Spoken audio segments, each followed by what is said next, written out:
Social media builds Sorry. connections and communities. See, social media plays a vital role in building connections. Research shows that about 80% of teens use social media platforms like Instagram to help maintain bonds with friends and family, who keeping them updated on each other's lives despite the physical distance. Moreover, social media allows the younger generation to seek support in times of struggles. Studies indicate that 43% of teens report feeling better after engaging with their peers online on social media platforms. This sense of community can be incredibly and increasingly comforting, especially for someone who's struggling with issues that they might not be able to express to other people. Moreover, social media allows individuals to interact with other people in this world, helping them find a community which they belong to. For example, whether in hobbies, fandoms, or even shared issues like mental health issues. Social media can offer those who don't have a community in their immediate environment to find one. Example, some of you guys here are on Discord servers, which for me might be completely alien, but to you, you guys have a community there where you can share your experiences, share to other people who understand your ideas better, more than anyone here can understand them. Secondly, social media can be a platform for learning and growth. By fostering collaborative learning opportunities, social media allows the younger generation to enhance their skills and knowledge. Example like hashtag book talk on TikTok. This particular hashtag has garnered over 239 billion views online, creating a vibrant world around reading. This is where users can share their ideas and opinions on certain books that they like. But social media is not only for that. Social media allows content of various kinds to be given to the younger generation. This allows them to broaden their understanding of the world around them, encouraging them to have more ideas about how to go about life. Moreover, even equally as important would be the topic of digital literacy. As the younger generation navigates online platforms, they need to be able to identify whether sources are credible or not, especially as misinformation becomes increasingly prevalent. This is where social media comes into play. It teaches the younger generation how to navigate these platforms safely without having a fear of anything else, because it's like a simulation of the real world. Next. Social media allows creative expression and identity formation. Social media acts as the blank canvas of self-expression, where the younger generation can share their ideas and their talents. About 71% of teens use social media platforms like TikTok and Instagram to help express their creative expressions, whether in the arts, music, or writing. This is crucial for the formation of identity, especially during adolescence. This is your brain when you're struggling to focus. And this is your brain when you're in the zone, but getting in the zone. For adolescents, many influencers online have additionally gained so significant popularity through using social media. Example, Charli D'Amelio, who made viral TikTok dances, or Cabby Lame, whose simplistic humor has gained him so much global recognition. Sharing their work online not only makes them gain views or whatever else it is, like popularity. This allows the younger generation to find people who will give them feedback, which can be incredibly motivating for them to pursue their passions more seriously.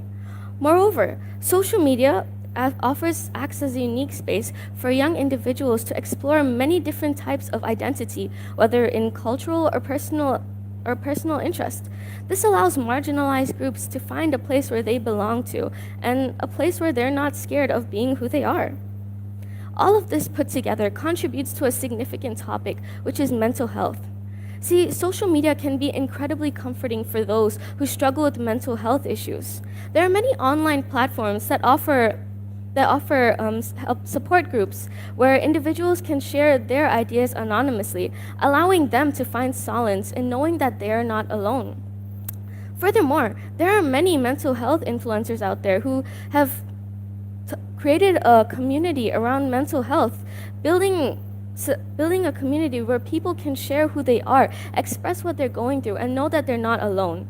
Two examples I could think about would be Dr. Jane Smith and Kyrie Irving. Though for many of you he is a basketball player, he has been associated with mental health numerous times because of his advocacy for it. Next, and yeah, and healthcare professionals, even healthcare professionals, are increasingly using social media platforms to disseminate information about mental health. This allows to destigmatize conversations about mental health and encourages the younger generation to express themselves more freely and seek help if needed. Because in the world we live in today, we have the older generation who don't think mental health is really important, or they've never been raised up in a way that mental health had any significance. They've been taught to just deal with it. However, and in the world we live in today, the younger generation is overusing this topic of mental health, using it as an excuse for everything. So where do those who are struggling with mental health issues, where do they go? That's where social media can come into play. It allows them to interact with people who share the same issues, who share the same struggles as them. This motivates individuals to become the happiest versions of themselves because they have people that will journey with them, people that will walk with them on this struggle and will help them to find solutions for their problems, and they will know that they're not alone. And finally, if you are paying for 5 different AI tools, stop watching, because this replaces all of them. I just came across a single platform that puts 400 plus AI tools. social media empowers the younger generation to engage in civic duties. Platforms like Twitter have become breeding grounds for activism, where young individuals can advocate for issues that they are passionate about, whether climate change or political issues. This helps to motivate others to participate in this, creating creating recognition for whatever that they are trying to raise awareness for. Two movements that I can think about would be Greta Thunberg's on climate change and hashtag Black Lives Matter. These two topics has garnered so much global recognition. Even living in Vietnam, which is across the world from where these have taken place, we even have heard about it. This shows how social media can empower the younger generation to share topics and advocate for topics which they are passionate about. And this sense that social media offers us gives a sense of empowerment and responsibility, allowing the younger generation to talk more freely, stand up for what they believe in, and be who they want to be, and stand up for those who might not have the opportunity to stand up for themselves. Overall, as we navigate the complexities of social media, it is crucial that we take proactive steps in creating a healthier environment for the younger generation. See, for the younger generation, you have to be able to open up conversations where they can share their experiences online more freely without having the fear of negativity or being put to shame. And for the older generation, they need to be able to understand how social media is shaping the minds of the young generation today. Because as time goes on, social media is going to be such a crucial part of everyday life in shaping the lives of the younger generation. In conclusion, while social media does come with its negative aspects like cyberbullying or misinformation, it is crucial that we celebrate its potential benefits for empowering the younger generation, like the topics I've talked about today. See, social media plays an important role in helping the younger generation to express themselves more freely, and it is important that we help them in that. Let's embrace this duality, not just focusing on the negative aspects of social media and how it's harmful for the younger generation, but let's celebrate how it can be a powerful tool in enriching the lives of the upcoming generation. Together, we can shift this conversation from criticism to recognition of social media and how it can help the younger generation in this increasingly interconnected world. Thank you.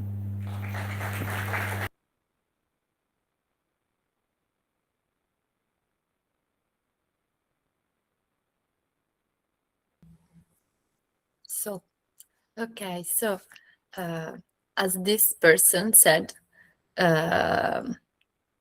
internet basically has been one of the tools that has most expanded accessibility in terms of access to information and general knowledge, because internet is a space to which most users have access. And in this case, for example, it can be super important to give people who use internet tools for recognizing misinformation, access to services for whatever support kind of support you may need. It was like a super. It was and it is a super tool for mobilization and political process. Just now I can think of like the one that took place at the end of March, that in which participated Rome in Italy, London, and then New York was like possible basically for the online spaces, and it can be a huge tool for building community, for building a sense of belonging. And related to the sense of belonging, there is the language of the digital spaces. So like going ahead with the slide, we know that digital identity exists, and with digital identity there are also digital languages. So this means that for people who spend time online, this kind of language has become an integral part of how they communicate. And in this situation, I think that is, I don't know, interesting to see, for example, when adult people say that they don't understand young people talking, because what happens is that the way of communicating online extend beyond the language spaces, and this is another reason why it can be important to ask question if we don't understand what younger people are saying, because in this way we can, I don't know, we can find similar ways to communicate when we have different languages. Also because I think that there is this idea that social media means younger people, and that is not true, because everyone nowadays is on social media. I remember 2 days ago I was in Naples, and I saw two adult people taking each other's photos because they wanted to update their Facebook profile, and they were talking about how they wanted to convey like some kind of messaging with that photo. So this means that every generation actually has their like internet language, and as like any language, it includes different forms of expression. So this means images, it means like implicit and explicit meanings, humor, cultural reference, and digital language, as any language, becomes a way to express ourselves, so to show who we are, to communicate who we are, to share emotion and personal experiences. And we thought that about this could be a good example event that is like an online forum. So going ahead, I don't know if you know about this space. It's like an online forum created in 2001 by David J. And it actually started as a response to the lack of information and representation around sexuality, and is also active now. And it has like it had a huge role in like the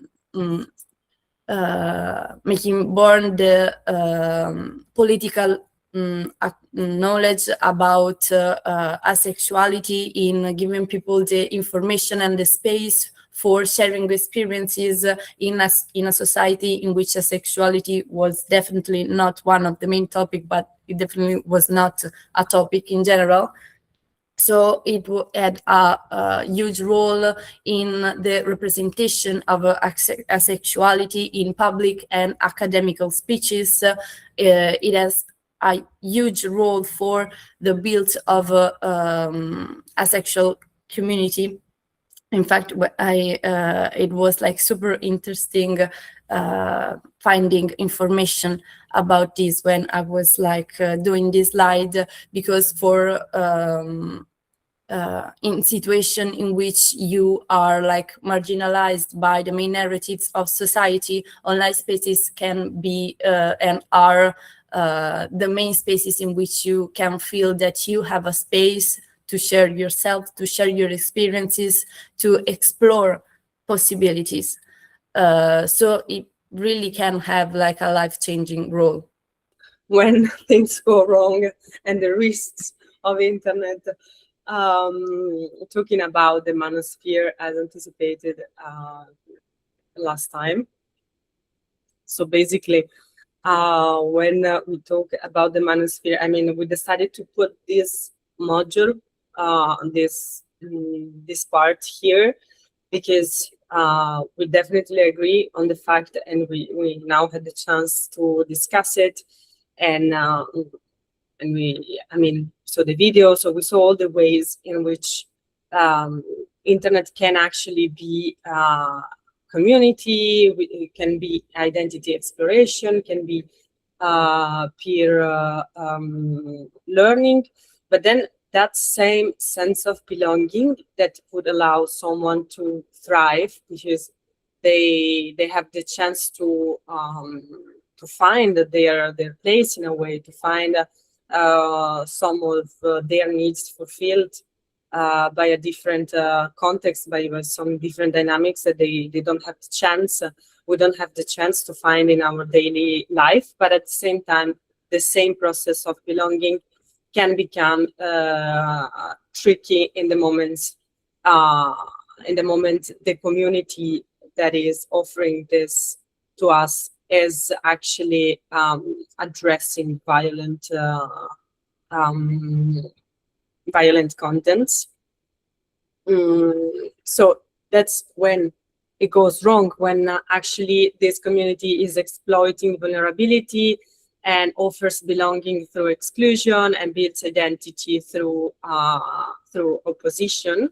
And that's what happens in some areas of the web, which go under the name of manosphere. So when we talk about the manosphere, we're not referring to a single group, but more to an ecosystem of different groups with different focuses, with different way of functioning, which are all though sharing some common points, and that's what makes it so debatable at least. And those shared patterns are anti-feminist narratives, gender essentialism, which is like fixed gender roles. Men are like this, they are supposed to achieve those things, and women are like that, so they are expected to occupy that space in the society and not much else. And hierarchy, there is this logic of alpha beta men.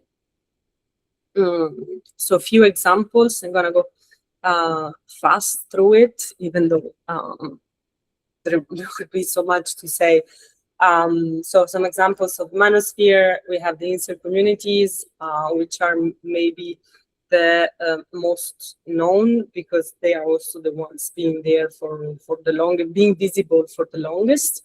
Incel stands for involuntarily celibate, and are a group of people that are blaming the system, the value system, and a lot feminism among these values for the misery of the misery that they have to face in their lives. So they blame women and the process of empowerment of women and people who recognize themselves as women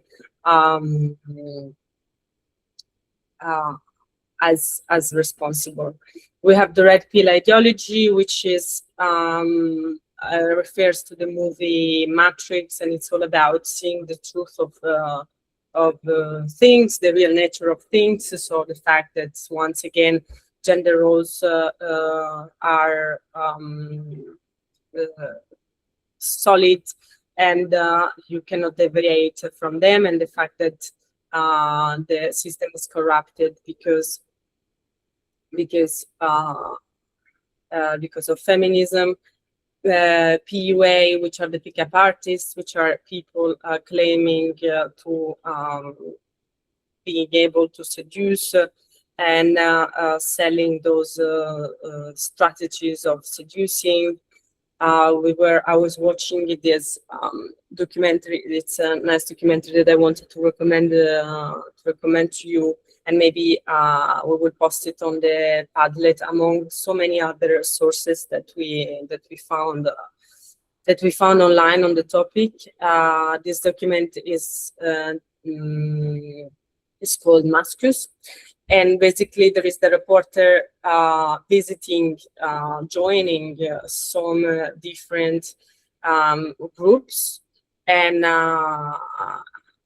he finds this group of PUA, which are meeting, like they are gathering.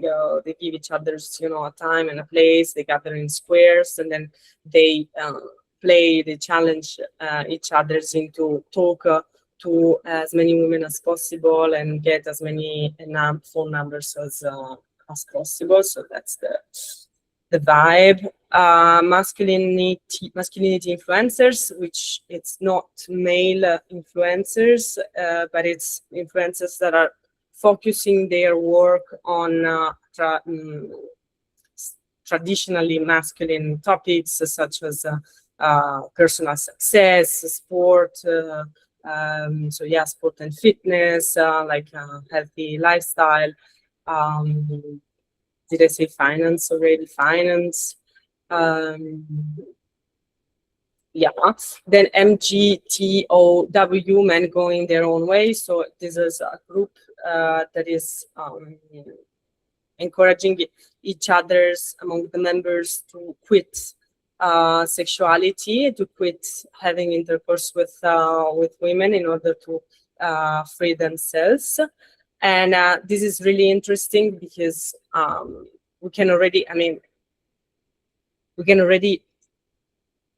see, if it was not obvious, but we can already see the links to like very radical ideology. I remember a few years ago, I wanted to write my bachelor thesis on this movement, which was called Sexodus. And it's exactly this, so it was an incel movement deciding, to quit the game before being quit. And the main way they had to talk about other men about this was the website of Steve Bannon, which was one of the in the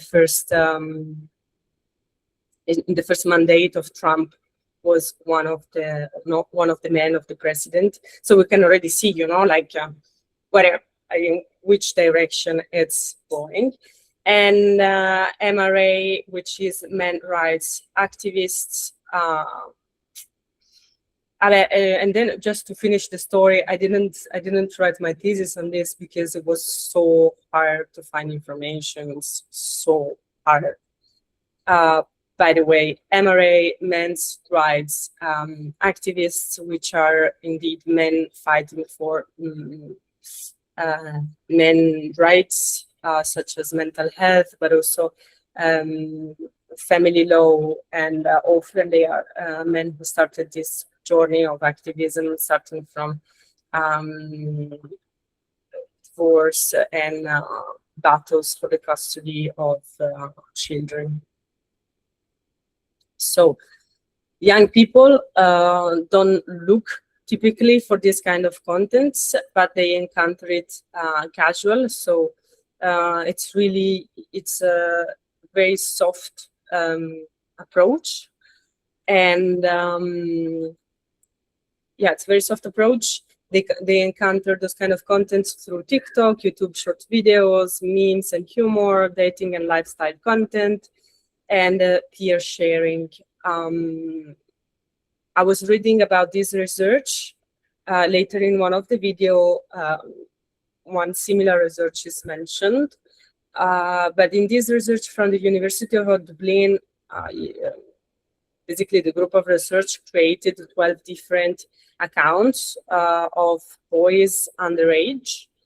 And at the beginning, when they were creating the accounts, they were opting for very different interests when they've been asked. So maybe for someone it was outdoor life, someone's was sport, for someone it was art crafts, in order to design quite different profiles. And they observed that by scrolling, within 2 minutes, all the accounts has been exposed to contents related to the manosphere.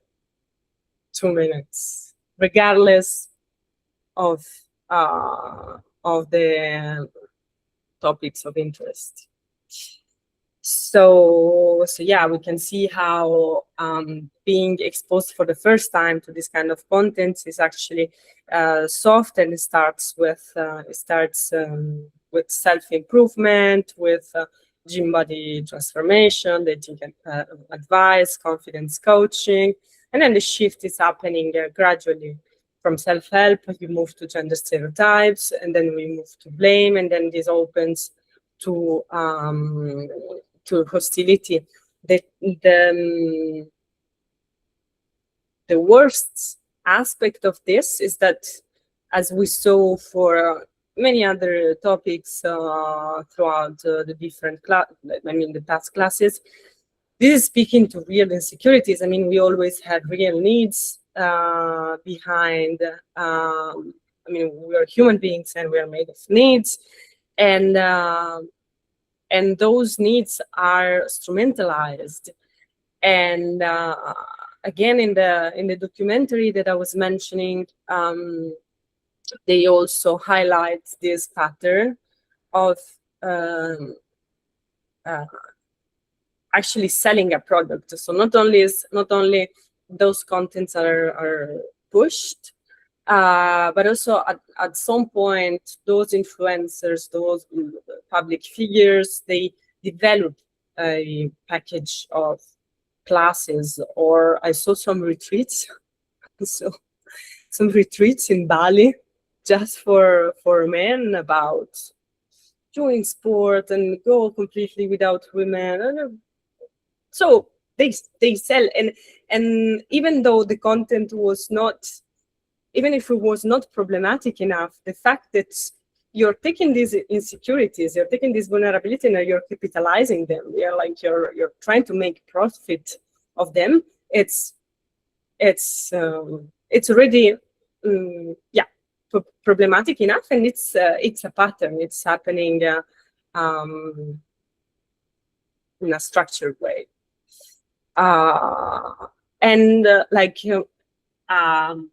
Another fundamental aspect of this is that the platform are not neutral, and this, like, being aware of this allows us also to stay in the platform in a more conscious way, help people next to us to be on the platform in a more conscious way, and also being able to know what we can ask for, because we can ask also for a different kind of internet. Because as we saw already, we were talking about algorithms already in the part of digital identity, and now we see this again happening, like that the platforms are optimized for attention and not for well-being. So this is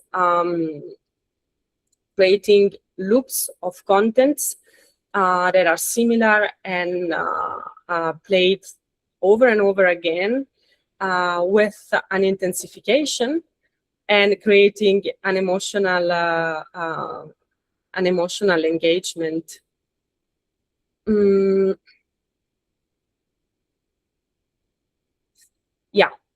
So yeah, the platform is not neutral, and it's like functioning to prioritize what's maintaining this kind of order built on very strict gender roles. And what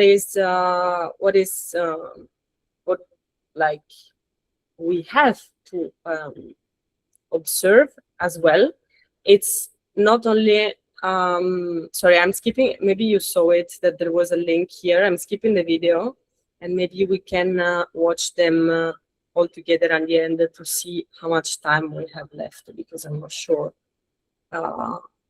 we can watch them all. I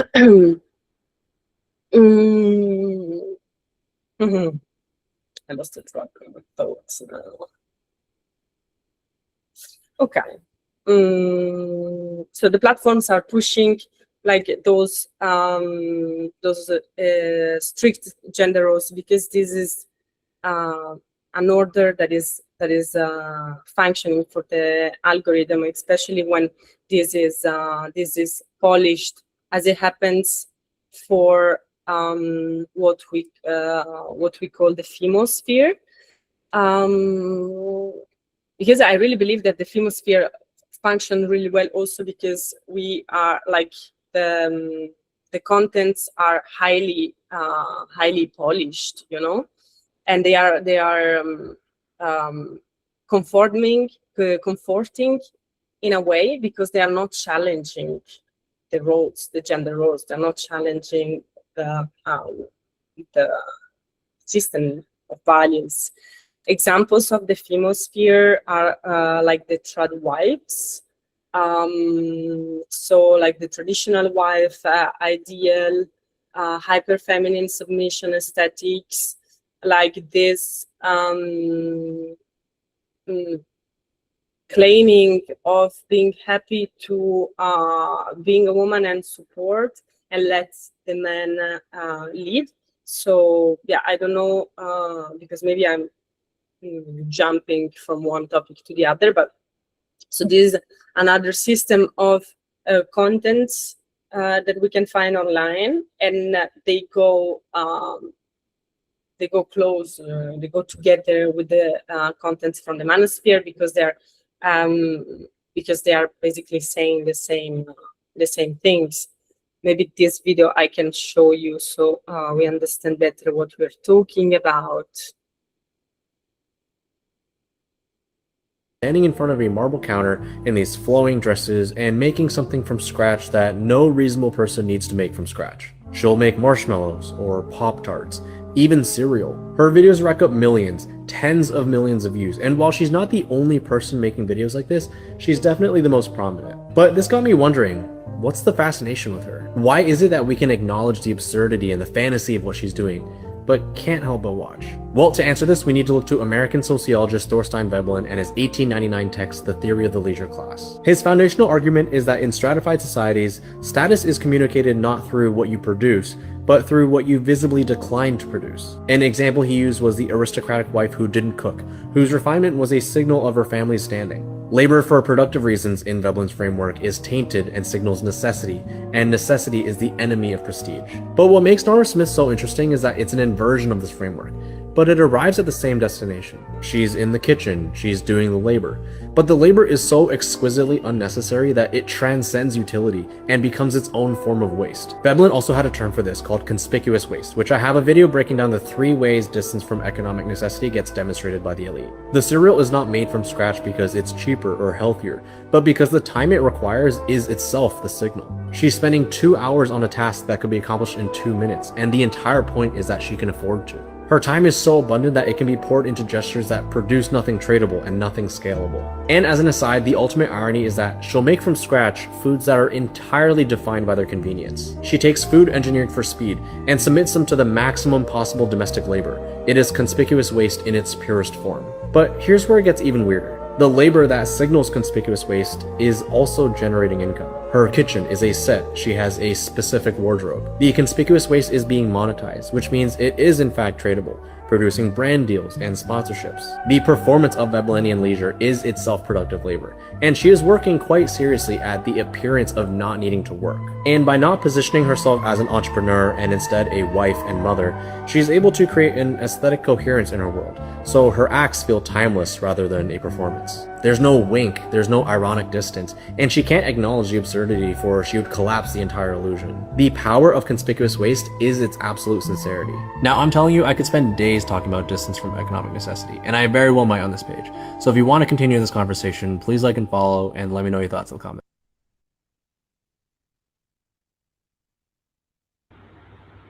Okay, and then in this video, I believe it's already intersecting not only the gendered aspect, the gendered lenses with which we can read the whole phenomenon, but already also the class privileges that some of those contents are carrying within. And here it's where the problematicity lays, because the fact of perpetrating those fixed role models, which are typical once again of the filmosphere, we are basically narrowing it down to white people and to like healthy people and to people with privileges of class, like I'm thinking about Ballerina Farm, which is basically the same as what we've seen, like without saying that behind there is a huge wealth, like making all this accessible. So yes, it feels like researchers were stating that the online world is actually for women offering basically two options, which are on one side the trad wife, and on other one on the other side is the girl boss, which is equally problematic when it comes to power in the society. But then those are the options, you know. So those are the options, and there is so much that is left. Outside. I'm gonna go on because I will still talk about this blog.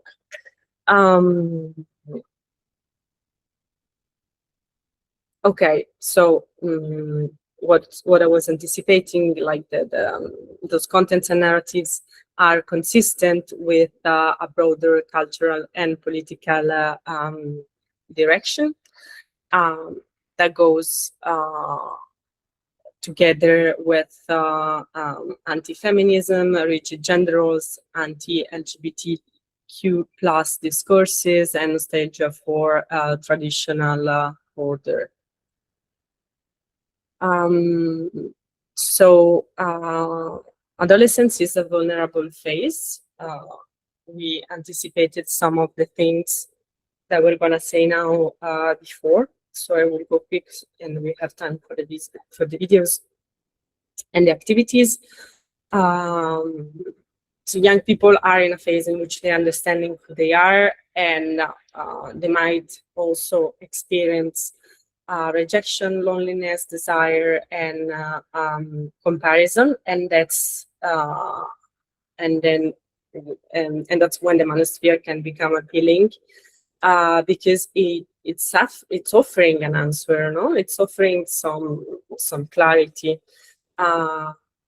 and because it's so polarizing, you know, putting things into a black and white perspective, that it's a simple way to read things.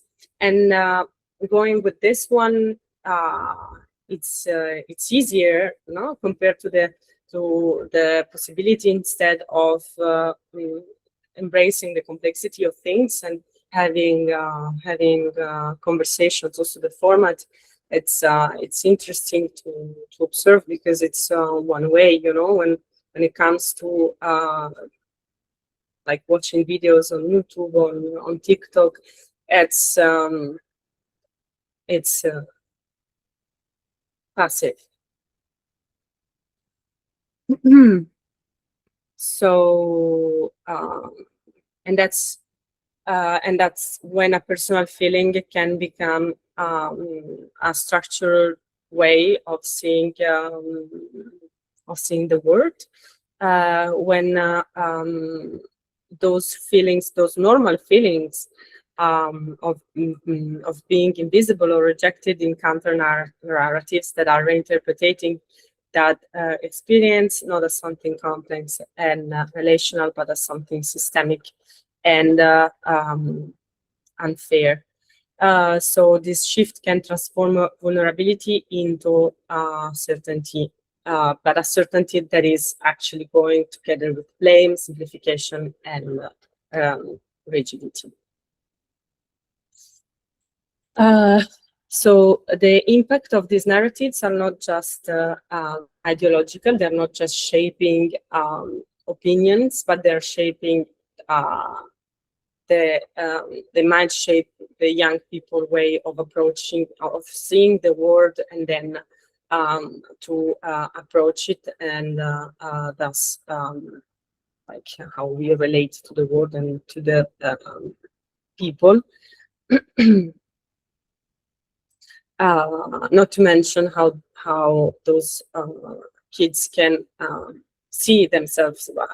Those kids, actually, all of us can be influenced by online contents, also on the way we see ourselves and we question ourselves.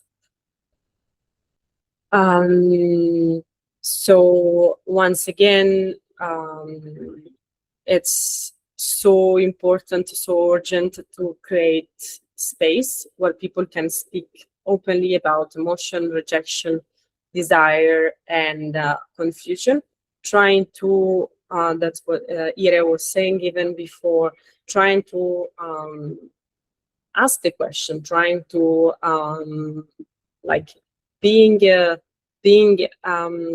out there and start from genuine curiosity. And also, it was so beautiful when you were talking about navigating the social media as a group, and yes, and doing it together, and together asking yourselves the questions. It's also important to develop a critical engagement with online content, to recognize patterns, narratives, and underlying assumptions. And most importantly, it means offering alternative ways of being, relating, and belonging.